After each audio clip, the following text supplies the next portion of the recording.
ക്രിസ്തുവാൽ അനുഗ്രഹിക്കപ്പെട്ടവരെ, AD 80-നും 90-നും ഇടയ്ക്കുള്ള കാലഘട്ടത്തിലാണ് വിശുദ്ധ മത്തായി തൻ്റെ സുവിശേഷം എഴുതുന്നത്. ഇതിൻ്റെ പശ്ചാത്തലമെന്ന് പറയുന്നത് യേശുവിൻ്റെ മരണത്തിനു ശേഷമുള്ള കാലഘട്ടമായിരുന്നു. അനേകം യഹൂദർ യേശുവിൻ്റെ ദൈവികത തിരിച്ചറിഞ്ഞുകൊണ്ട് വരാനിരുന്ന മിശിഹ അവിടുന്ന് തന്നെയായിരുന്നുവെന്ന് തിരിച്ചറിഞ്ഞുകൊണ്ട് യേശുവിലുള്ള വിശ്വാസം സ്വീകരിച്ചിരുന്ന കാലഘട്ടം. എന്നാൽ അവർക്ക് അതിന് വലിയൊരു വില നൽകേണ്ടി വന്നു. ഇന്നത്തെ കാലഘട്ടത്തിൽ എന്തിനും ഏതിനും നാം വില നൽകേണ്ടതായിട്ടുണ്ട്.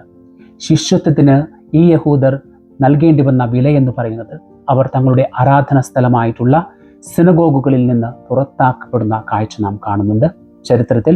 മാത്രമല്ല, തങ്ങളുടെ രക്തവും മാംസവും തന്നെയായിട്ടുള്ള മാതാപിതാക്കൾ പോലും ഇവരെ വീട്ടിൽ നിന്നും പുറത്താക്കപ്പെടുന്നു. അതായത് മാംസവും രക്തവും വിലയായിട്ട് നൽകേണ്ടി വരുന്ന ഒരു പശ്ചാത്തലം. ഈ പശ്ചാത്തലത്തിലാണ് വിശുദ്ധ മത്തായി ഈ സുവിശേഷം എഴുതുന്നത്, യേശുവിൻ്റെ വാക്കുകൾ ഉദ്ധരിച്ചുകൊണ്ട്.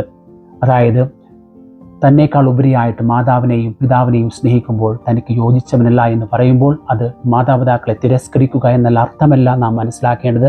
മറിച്ച് പലപ്പോഴും യേശുവിനെ ഇത് ഏറ്റവും പവിത്രമായിട്ടുള്ള മാതാപിതാക്കളുള്ള ബന്ധങ്ങൾക്കും ഉപരിയായിട്ട് യേശുവിനെ നാം വയ്ക്കേണ്ടതായിട്ടുണ്ട്. യേശുവിനോടുള്ള സ്നേഹം, യേശുവിൻ്റെ വാക്കുകൾ, യേശു പഠിപ്പിച്ച കാര്യങ്ങളോടുള്ള സ്നേഹത്തിൽ നാം വയ്ക്കണമെന്ന് ഇവിടെ വിശുദ്ധ മത്തായി നമ്മെ പഠിപ്പിക്കുകയാണ്. ഇവിടെ ടേക്ക് അപ്പ് യുവർ ക്രോസ്, നിങ്ങളുടെ കുരിശെടുത്തുകൊണ്ട് എന്നെ അനുഗമിക്കുക എന്ന് പറയുന്നുണ്ട്. അതിൻ്റെ അർത്ഥം എന്ന് പറയുന്നത് ലാംബനോ എന്ന ഗ്രീക്ക് പദമാണ് ഉപയോഗിക്കുന്നത്. അത് മനസ്സോടുകൂടെ സഹനം എടുക്കലല്ല, മറിച്ച് പൂർണ്ണ മനസ്സോടെ ആ സഹനം സ്വീകരിക്കലാണ്. ഏത് സഹനമായിക്കൊള്ളട്ടെ, നാം പലപ്പോഴും അത് നമുക്ക് ഒരു നിരാശയുടെ കാരണമെന്ന് പറയുന്നത്, സഹനങ്ങൾ നിരാശയ്ക്ക് വഴിവെക്കുന്നത് എന്ന് പറയുന്നത് മനസ്സോടെ സഹനങ്ങൾ എടുക്കുമ്പോഴാണ്. എന്നാൽ ജീവിതത്തിൽ വരുന്ന ഏത് സഹനമായാലും മനസ്സോടുകൂടെ അത് ദൈവത്തിൻ്റെ തിരുവിഷ്ടം നിറവേറ്റാനായിട്ടുള്ള ഒരു കാരണമാണെന്നുള്ള തിരിച്ചറിവോടുകൂടെ സഹനങ്ങളെ ഏറ്റെടുക്കുമ്പോൾ അത് രക്ഷാകരമായിട്ട് മാറുകയാണ് ഓരോ സഹനവും.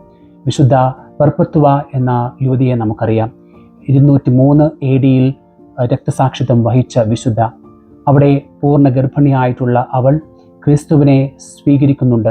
അവളുടെ പിതാവ് വന്ന് കാലുപിടിച്ച് പറയുന്നുണ്ട്, ക്രിസ്തുവിനെ ഉപേക്ഷിക്കുക, ജയിലിൽ നിന്ന് നീ മോചിതയാകുമെന്ന് പറഞ്ഞുകൊണ്ട്. എന്നാൽ അവൾ രക്തസാക്ഷിത്വം വരിക്കുകയാണ്. അവൾ ഒരു മൺപാത്രം ചൂണ്ടിക്കാട്ടിക്കൊണ്ട്, ഈ മൺപാത്രത്തെ നമുക്ക് വേറെ എന്തെങ്കിലും വിളിക്കുവാനായിട്ട് സാധിക്കുമോ? ഇല്ല. അതുപോലെ തന്നെയാണ് എന്നെ ക്രിസ്ത്യാനി എന്നല്ലാതെ മറ്റൊന്നും വിളിക്കാനായിട്ട് സാധിക്കുകയില്ല. അവൾ ജീവൻ കൊടുക്കുകയാണ്, വില കൊടുക്കുകയാണ് യേശുവിനോടുള്ള വിശ്വസ്തതയെ പ്രതി. എല്ലാത്തിനുപരിയായി ദൈവത്തെ സ്നേഹിക്കാൻ നമുക്കും കഴിയട്ടെ.